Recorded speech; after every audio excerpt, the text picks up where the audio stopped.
help, I'm sleepy and I have a test coming up. What do I do? Almighty Scar, the all-nighter. Yeah, you're in college, right? It's real simple. Here's what you do. You go to the nearest crackhead outside of your university, you ask for like 2 or 3 grams of Cough. Do you have cough? and you snort all that shit up, okay? It'll keep you awake for a really long time. It'll help you stay focused for a really long time. Don't drink a Red Bull or anything like that. Just drink a little bit of coffee. Like, make like a half a cup of coffee and drink that. So what you're saying is I need to channel my Mexican heritage? Yeah, but like, unfortunately, the real professionals when it comes to Cough? like the Colombian, so you have to ask a Colombian for like some of that booger sugar, you know what I mean? Oh my god. Either that or you get a girlfriend and she will nag the fuck out of you and you will never sleep again. Guys, if you haven't subscribed to the channel yet and liked the video, go ahead and do so. Most of you who watch these videos aren't actually subscribed to the channel, so I'd love to see you again. Thanks. Ah yes, the time that the US Navy got upset and destroyed half of Iran's entire naval fleet in a single 8-hour workday.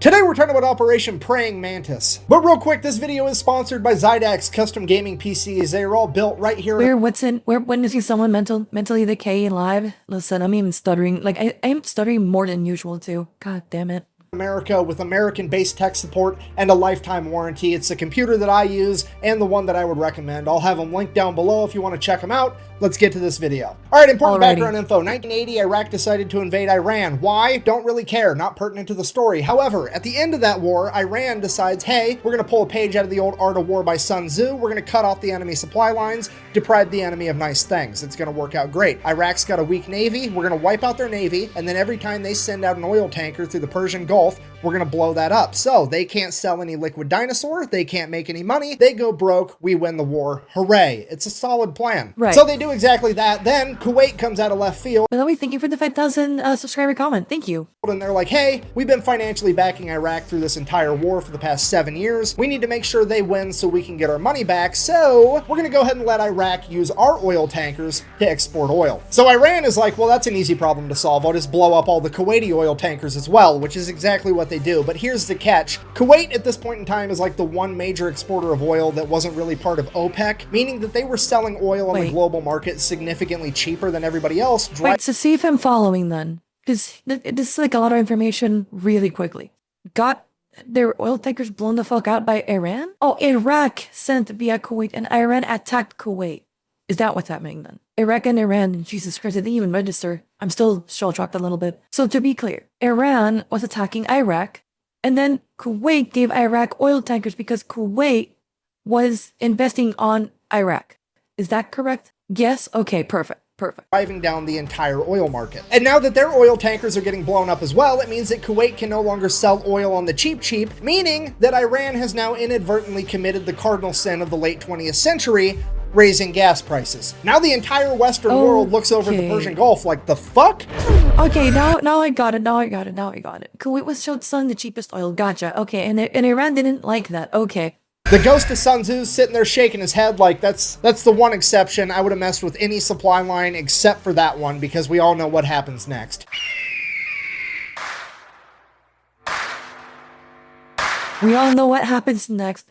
God bless the good old US of A, baby. Let's fucking go, dude.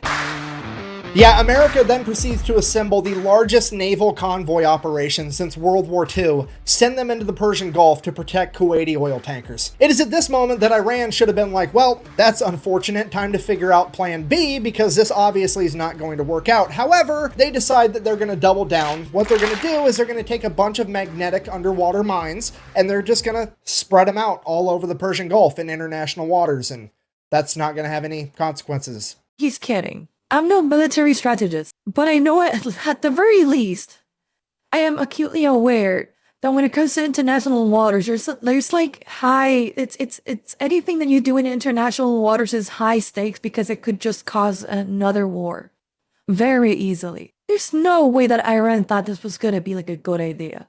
So to be fine, what could possibly go wrong? I wonder what listen, I am pondering the possibilities at this moment. Instead of at least, are you surprised you don't think about long-term consequences or innocent ships?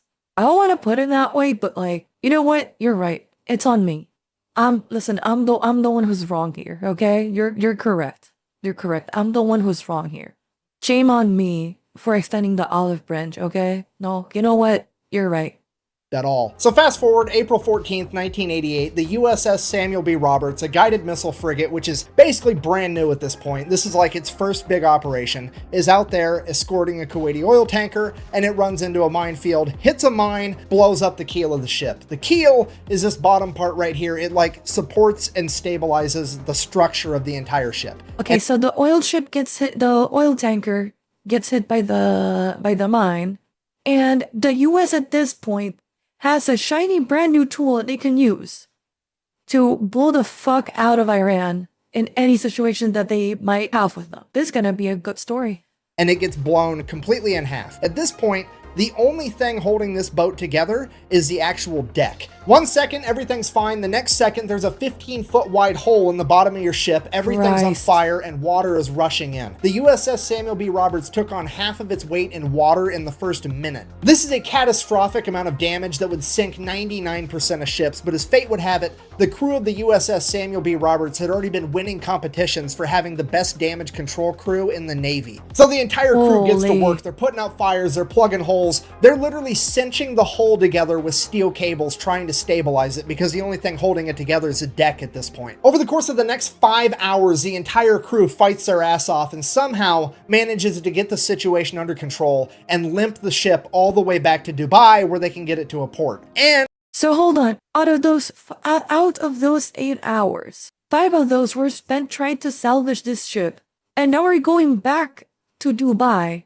But that leaves what, 3 hours to blow out of the water, literally speaking, half of Iran's navy? That's not the 8 hours. This is before the 8-hour operation. Gotcha. Okay.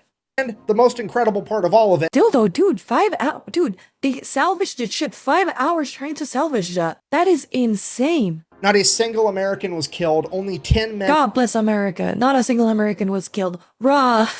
Were injured during the fire and the initial explosion. So the crew survived. The boat's basically completely destroyed. Then America sends in an underwater crew, figure out what happened. They find the remnants of the mine. They check out the other mines. Yep, they're Iranian. At this point, now somebody has to inform the president because this is a big deal. And the president at this point in time is, let me check my notes, fucking Ronald Reagan. I'm from the original Make America Great Again, Ronald Reagan.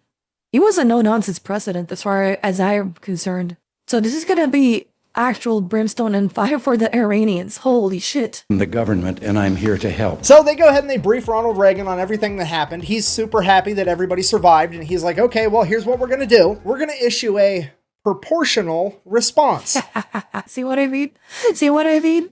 Dude, those air quotes are doing so much heavy lifting in that statement.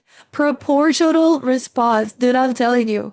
Reagan did not fuck around. My history is not great, but I do remember that Reagan in a lot of ways was a no-nonsense president. Okay, so, oh boy. And what the U.S. Navy heard Here was... we go. All right, so here's the plan. Iran currently has 3 oil rigs in the Persian Gulf that are not being used for drilling oil, but as military bases for their naval operations. So the U.S. Navy is going to go ahead and take out all 3 of those. Now, I don't really know what the guided missile frigate to oil rig exchange ratio is, but we're going to go ahead and err on the side of caution and say that it's not quite proportional enough yet.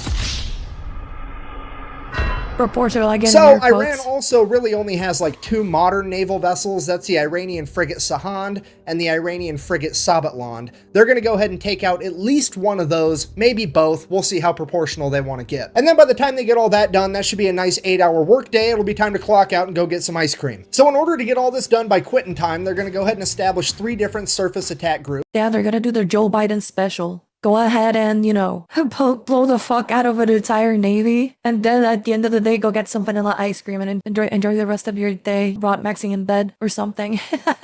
Each group is going to have 2 destroyers and 1 bonus ship. That bonus ship is either going to be an amphibious landing ship or a frigate. Either way, they're all going to be identified as Bravo, Charlie, and Delta. Bravo group is tasked with taking out 2 oil rigs. Charlie group is tasked with taking out the 1 remaining oil rig. Okay. And Delta's mission is to go hunt down those 2 frigates and take them out. And then just for insurance purposes, we're also going to have the USS Enterprise. They were fuck around and find out maxing.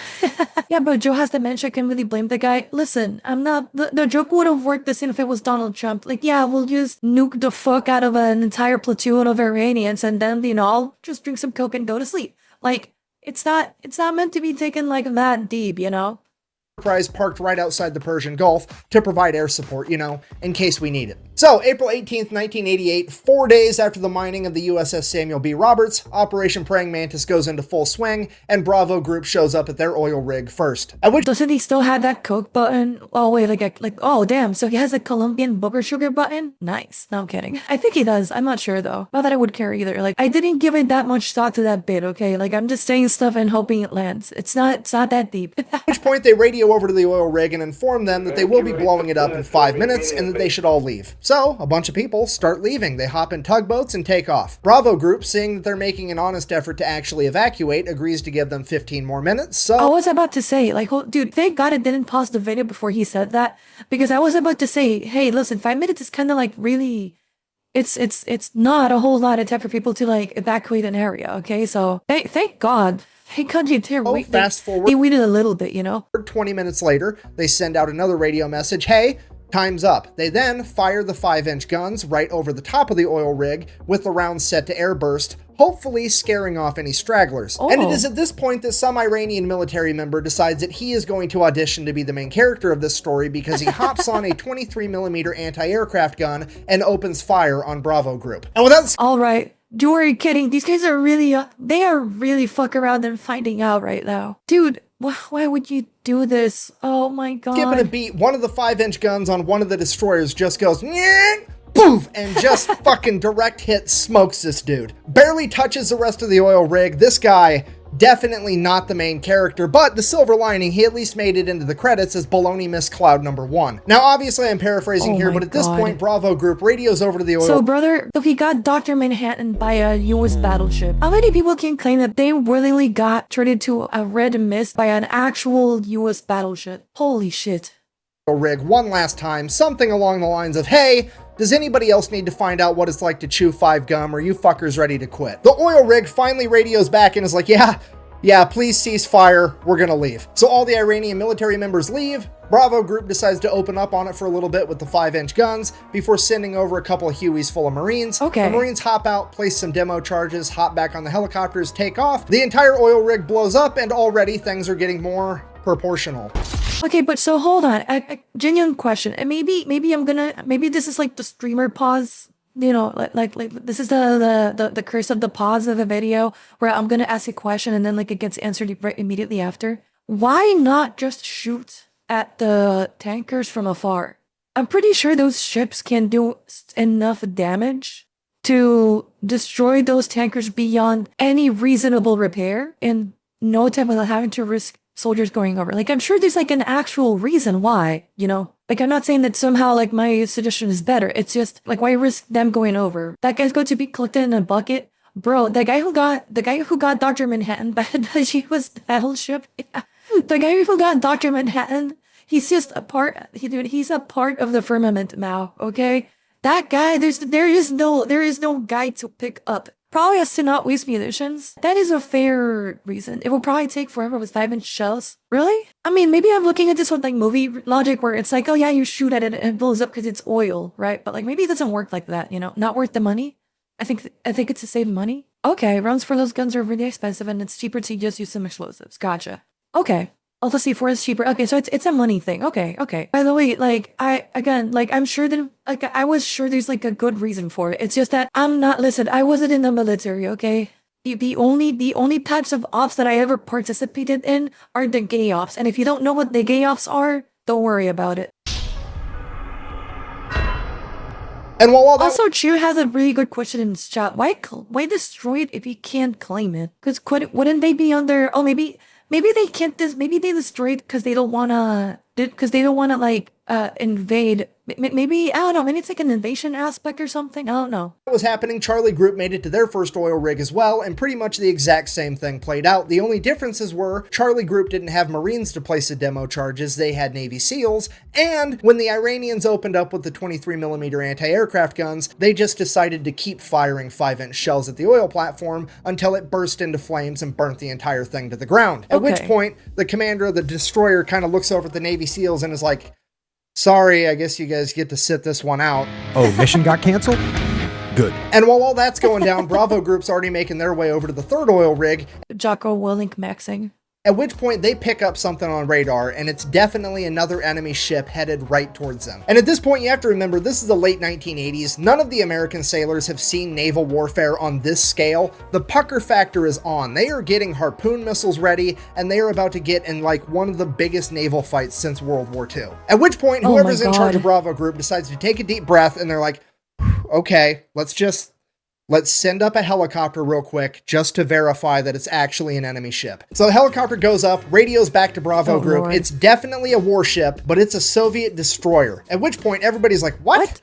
What is happening right now? So they radio— Wait, is that like a Soviet destroyer? I know that in the Middle East, a few countries still use weaponry from like World War II, like old used up thing, the German weaponry. Is it the same thing with like with Russian weaponry and Russian like ships and other types of military assets? It's just like abandoned stuff that they repurpose for their own military. Because why the fuck would a Russian ship be like fighting for Iran? You know, keep watching. The Russians have a funny reason for being there. Oh my god! So it's the Russians. Oh, dude. Over to this Russian destroyer, and they're like, what are your intentions? And the Russian commander radios back in broken English. I swear to God, this is a real quote.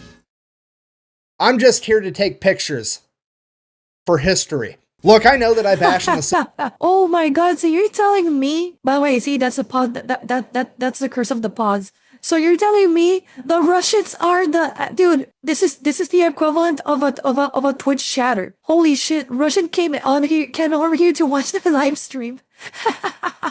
Oh my god, the Russians literally said, hey, listen, it's not our problem. We just want to see the streamer get pulled the fuck out.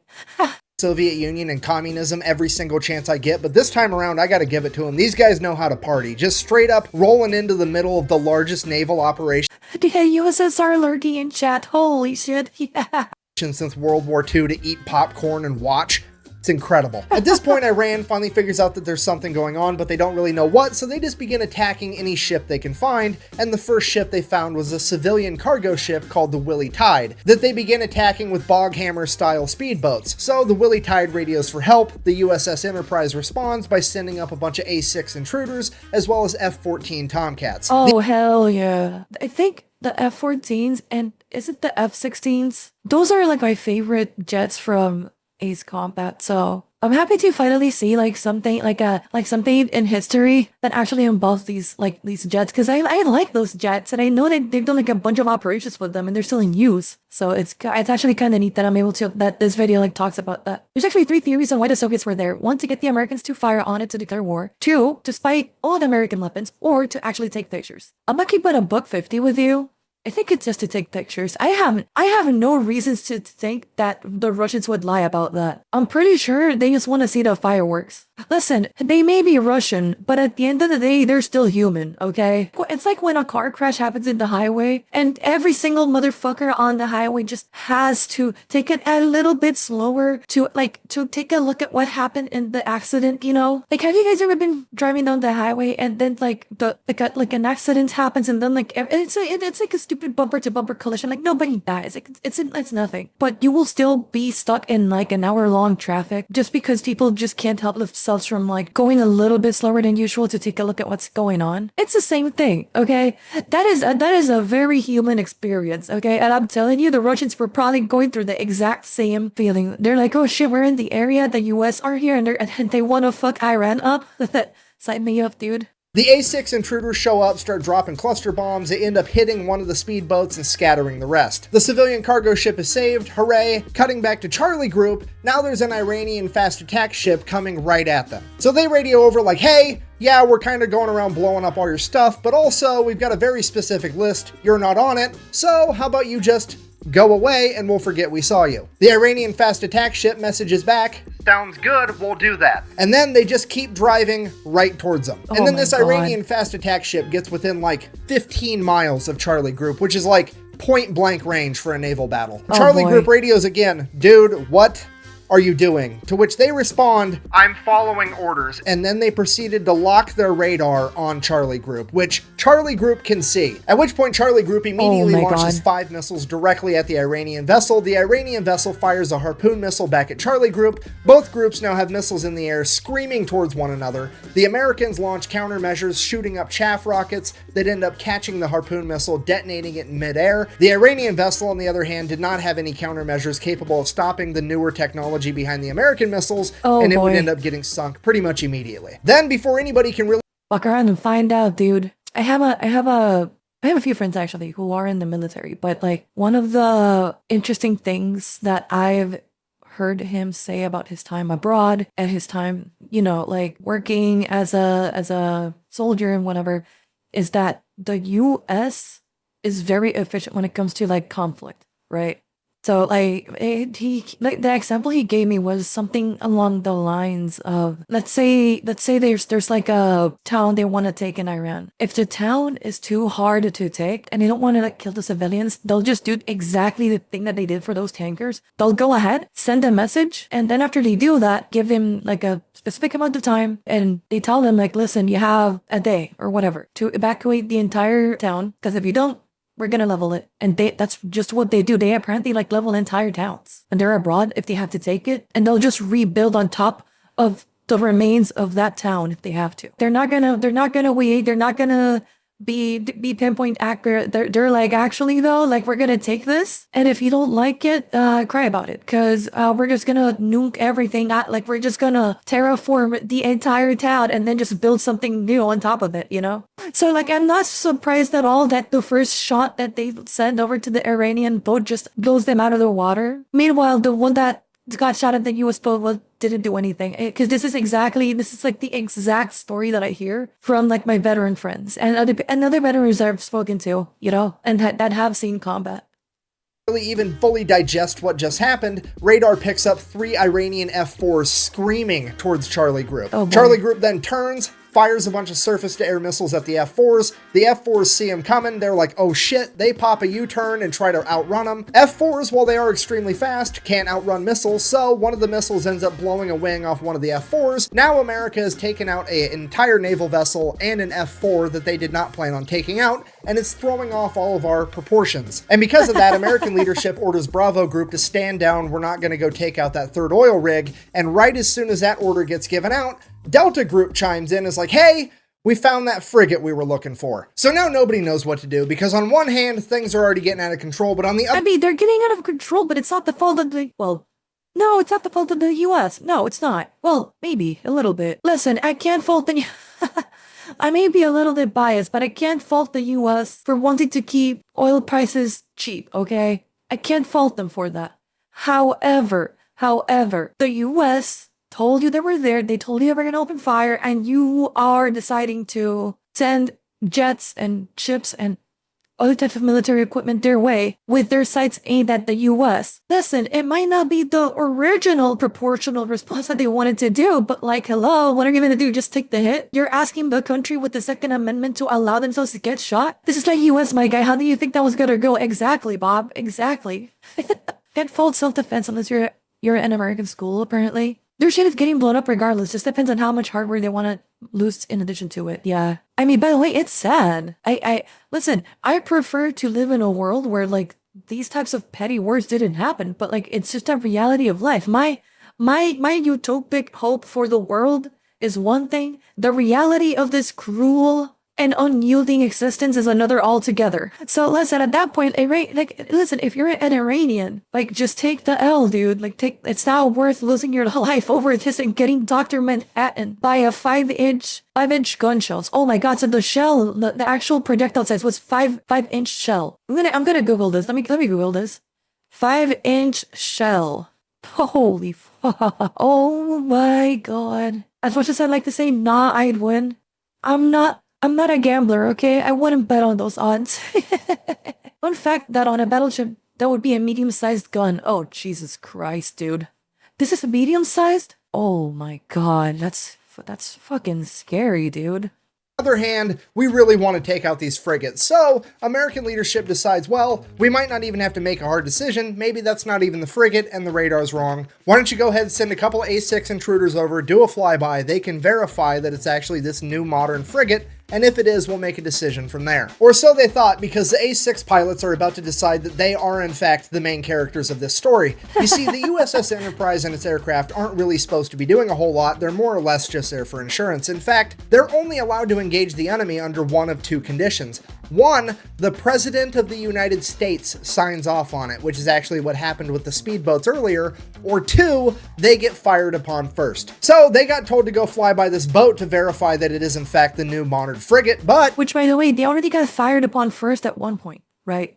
So we like, just keep that in the back of your mind. They didn't get told how to fly by the boat, so they drop down 50 feet above the water and just gun it, and they buzz the entire ship. So the ship opens fire with its AA guns, but these planes are so low to the water, the AA guns can't actually aim down low enough, so all the anti-aircraft fire goes right over the top of them. They continue to stay low enough till they get out of anti-aircraft gun range, and then they pull up, at which point the ship launches a bunch of surface-to-air missiles at them. They drop chaff as a countermeasure, takes care of those, no big deal.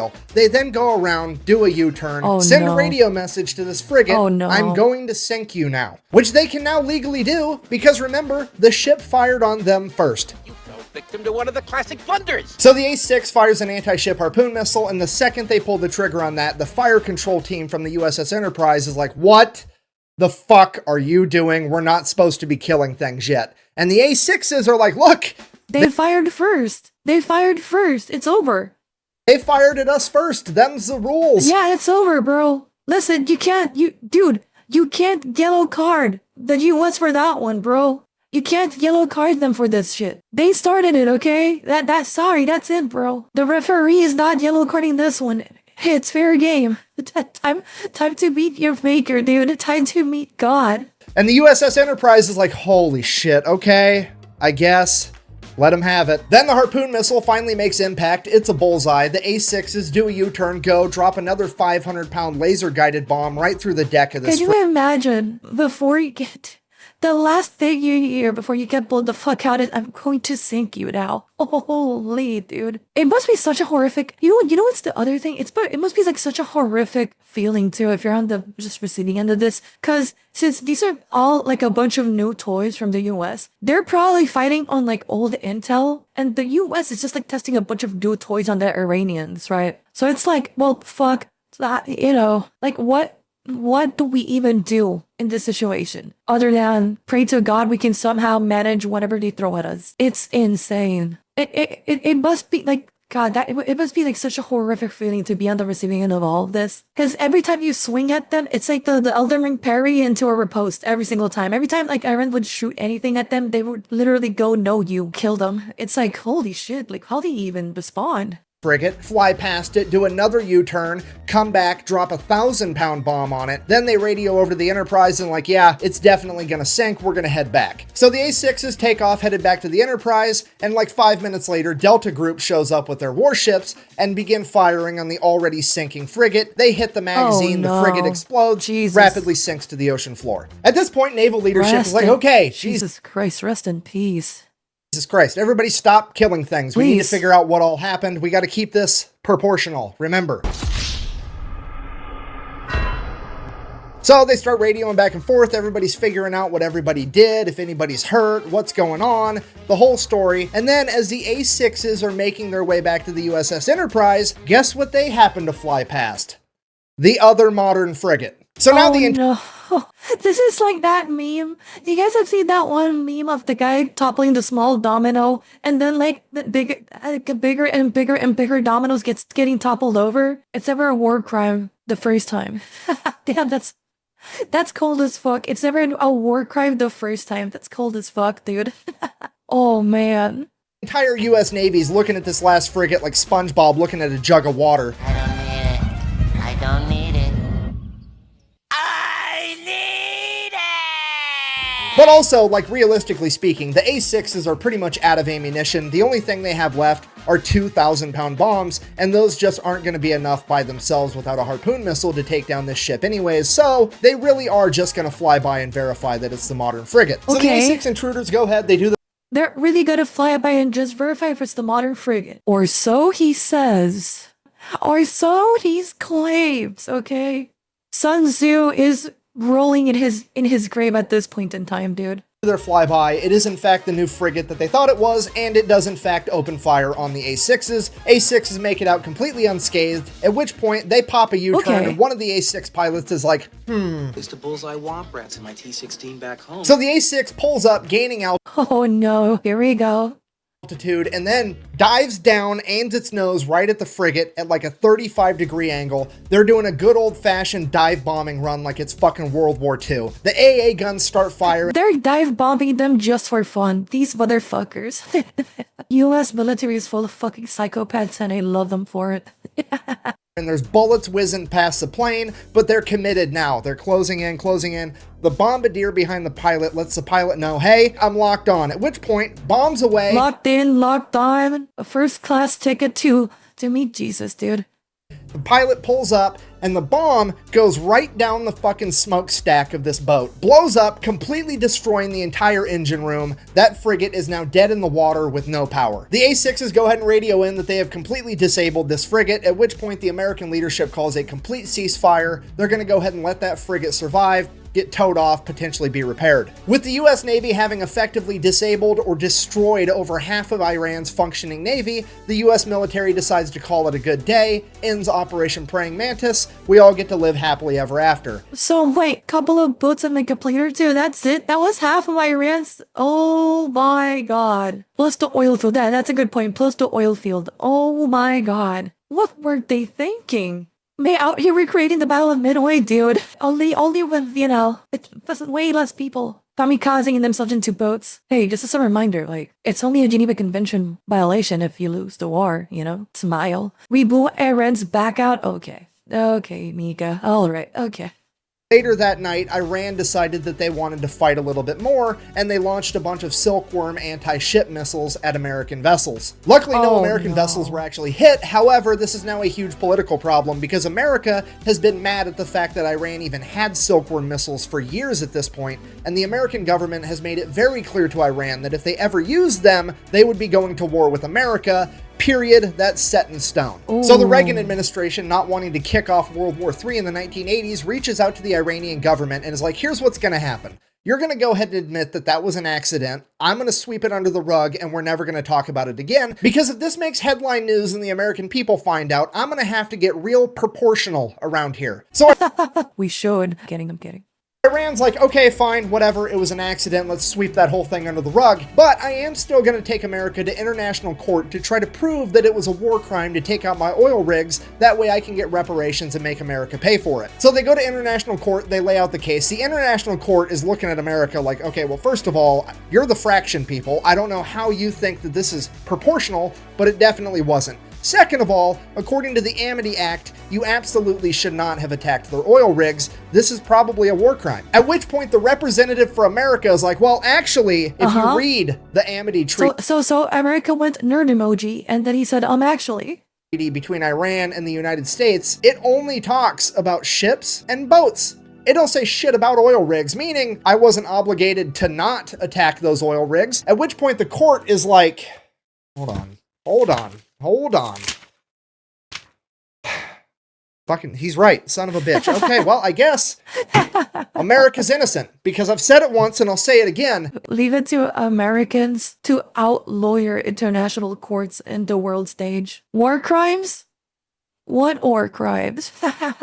It's never a war crime the first time. And now for there we go. Dude, I need to get that shirt. I need to buy that shirt. Oh, damn. That's part of the entire story. America now proceeds to go over to Dubai, pick up what's left of the USS Samuel B. Roberts, tow it all the way back to Maine, then take the ship out of the water, get it in dry dock, cut out the entire damaged section of the ship, including the engine compartment, build another module to fit in its place. This thing weighs like 300 tons. They jack it up, weld it right where it's at, get everything rehooked up, up, reconnected. This boat is back out on the ocean 1 year later on April 1st, 1989. It then goes on to get recommissioned and serves in the Navy until 2015. Wow. I mean, playing Battleship against America's gotta suck, right? Like, haha, I've sunk your frigate. And America's like, first of all, no, you didn't. Second of all, fuck your entire Navy as it picks up your board and just throws it at the wall. So in conclusion, if you do ever find yourself being the leader of a foreign nation one day, the best advice that I can possibly give you is A, do whatever you can to not raise gas prices, and B,